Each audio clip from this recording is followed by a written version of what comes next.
Labvakar! Soļoju pa sarkano paklāju uz gada stila balvas ceremoniju, lai noskaidrotu, kuri tad ir Latvijas stilīgākie šovu biznesa pārstāvji. Foto Zipšņu ielenkumā uz sarkanā paklāja vakarā gozējās Latvijas šovu biznesa zvaigznes. Jo vairāk spodrina savas spalviņas, jo lielākas izredzes saņem stilo modes balvu. Žūrija, kuras sastāvā Latvijas glancēto žurnālu redaktori, atzina, drēbes nav galvenā stila atpazīstamības zīme. Galvenais ir personība. Tā personībai ir jābūt redzamai. Un ja vēl teiksim, ir kaut kādi modes aksesuāri, kas to paspilgtina, tad, manuprāt, viņš ir stilīgs personība.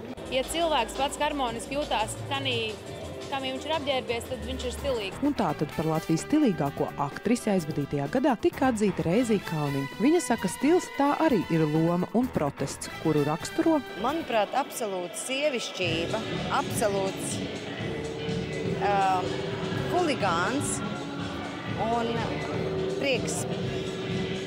Un galvenais neizpatikt nevienam. Stilīgākais aktieris par latviešu Leonardo DiCaprio dēvētais Rihards Lepers. Stilīgākais dziedātājs izrādījās Interes Busulis, kurš uz ceremoniju bija ieradies baltās uzkrītošās zeķītēs. Viņa stila recepte - laba fiziskā kondīcija. Tas būtu pirmais. Otrais, nezinu, var kaut ko arī feinu uzēst. Trešais, es nezinu, vai būtu ērts viss tas, ko es velku mugurā, tas pa stilu.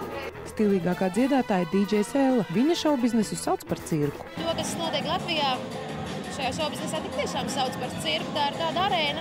Mēs viens otru apskatām, rādām trikus, mūs vērtē diezgan skarbi. Savukārt par aizvadītā gada stilīgāko mūzikas grupu atzīta apvienība Trijānas parks. Trijānas parka filozofija ir tāda, ka, protams, var ieslēgt radio. Tajā brīdī, kad cilvēks ieslēdz televizoru vai atnāks koncertu, viņam ir jāprot arī, māksliniekam jāprot arī piesaistīt šā cilvēka acis. Šogad pirmo reizi tika piešķirta balva uzticība savam stilam. To saņēma krāsainā dzīvespriecīgā modes māksliniece Elita Patmalniece. Es uzvilku it kā tādu veco klaitu, kā pārtaisīju, un tad sanāca jaunu. Un es tomēr izdomāju, ka šeit man jānāk savā stilā. Tas ir, tā kā mans audums un, tā. Balvu saņēmēji ir vienisprātis. Stilu veido harmonijas, personības un uzdrīkstēšanās kokteilis.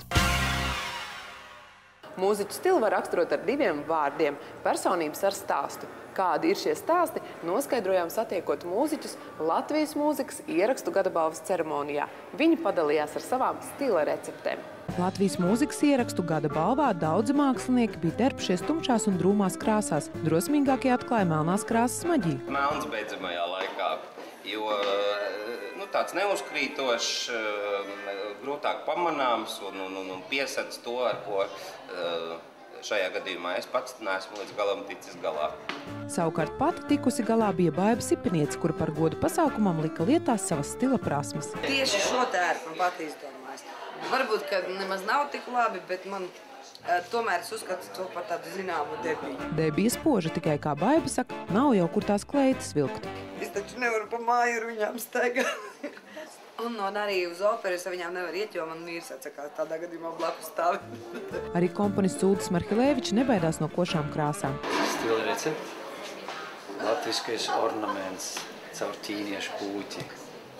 Labi, es pat nezinu. To man Elita zinām, tāda māksliniece uzdāvināja.